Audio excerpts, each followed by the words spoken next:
For a main dish that my friends are gonna chong, I am making my grilled salmon with charred veggie lemon orzo. It's fatty, flaky fish on a bed of colorful veggies with super bright pasta, and it all gets drizzled with salsa verde.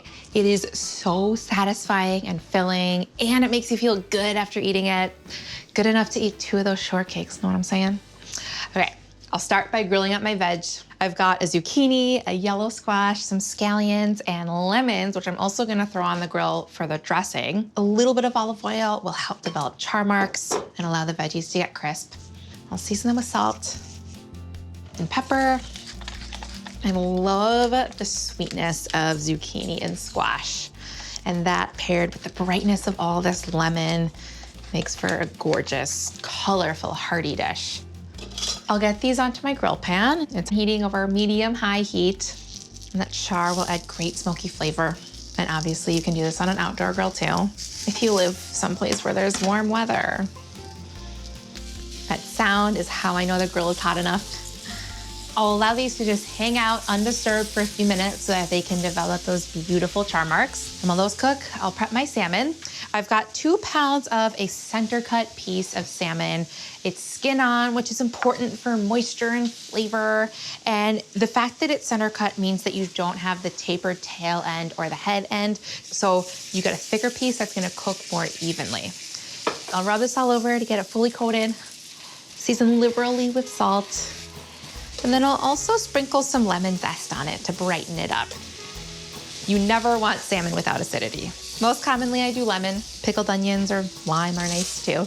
And the oil is actually gonna help prevent the lemon zest from burning on the grill. I'm smelling these veggies. I'll get these off the grill. Oh yeah, those are the char marks that I'm looking for. They kind of smell like onion rings at this point, which is not a bad thing. The lemons look good. Now on goes the salmon. I'll place it skin side down and allow it to cook until it's halfway cooked, which is nifty on salmon. You can literally see it getting cooked because the flesh turns opaque. So when the opaque line rises up to the equator on the salmon, that's how I know it's ready to flip. While it cooks, I'll make my dressing. This is super simple and really bright. I'll start by zesting a clove of garlic. I'll just use my fine zester to zest it in. And I like doing this so that you don't have big chunks of garlic. I'll juice in my grilled lemons. The juices are darker. It mellows out the lemon flavor, it caramelizes them, and adds so much subtle depth. I'll season with a couple of good pinches of salt and some black pepper. And then I'll whisk it as I drizzle in a 1/4 cup of olive oil. So this will just brighten everything up and allow the natural flavors of all of these ingredients to shine. My salmon is looking like it's ready to flip. Let me check. Just as predicted, it's lifting right off of the grill. Those are some gorgeous char marks. I'll let this cook on medium-high for a few minutes until the opaque line rises up. But you don't want those lines to meet, otherwise you'll overcook your salmon. So they should almost kiss. While this continues to cook, I'll chop my veggies. I'm just gonna do these both at once because I love efficiency. I'll slice up my scallions. I'll dump the veggies into the dressing. That salmon is looking great. I'll get it off the grill, flip it over. Oh, that looks gorgeous. That is a beautiful piece of fish. I'll let it rest for a moment while I toss together my orzo salad. I love orzo. It's so easy to eat. It's pasta you can eat with a spoon. I'll toss in some halved grape tomatoes. Such pretty color and sweetness. And then a couple of tablespoons of capers go a long way for the depth of flavor. They have that super tasty brininess. I'll give this a toss and get it fully coated in that dressing. My friends Heather and Emily are coming for dinner. Between the 2 of them, I feel like they know the entire town. This is how I get my news of the town. I hang out with Heather and Emily. Okay, I'll plate this up. I'll start with a bed of my orzo. It's like a colorful ball pit for salmon. And then I'll break up the salmon into big chunks and it should flake right apart. All right, nestle these pieces in. And this is delicious at room temperature. It's delicious cold out of the fridge for leftovers. And the smells that are going into my nose right now make me feel like It is a bright summer day. I'll sprinkle the salmon with some flaky salt. This adds a little extra pops of flavor. I'll bring this all together with my Italian-inspired salsa verde. It's so easy to make. I just toss everything into my food processor, basil and parsley for freshness, some tangy capers, garlic, the juice of a grilled lemon for that extra bold citrus flavor, a little salt, and then blend to make a coarse paste and slowly stream in olive oil to thicken into a smooth sauce. I love this on salmon. It's also great on steak. I'll drizzle some of it on now and serve it with more at the table. This is such a party dish. That fish is perfectly cooked. It's juicy. I cannot wait to dive in. Get it? Because fish swim.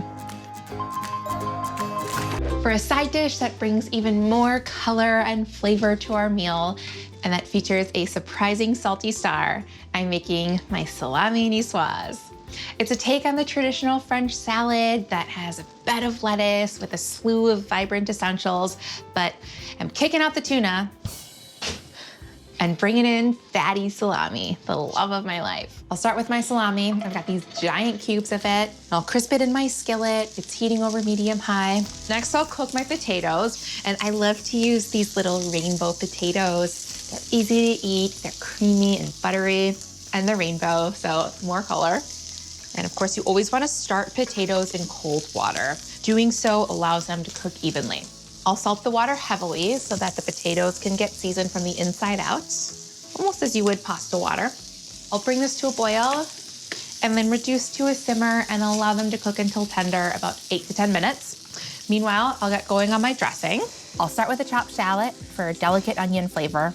I'll cover these with red wine vinegar. I always like to combine the shallot and the vinegar first because the acidity will mellow out that flavor of the raw shallot. A little Dijon for that mustardy zing, some salt, black pepper, and then I'll whisk as I drizzle in my olive oil. And this emulsifies the olive oil with the vinegar and it thickens it up. So a super simple vinaigrette that adds some richness and brightens everything up. Okay. That's great. I'll set it aside and prep my green beans. So making niçoise salads are just about prepping a bunch of little things. They're like different tips and tricks to streamline it and make it easier, such as blanching the green beans right along with the potatoes as the potatoes finish up cooking.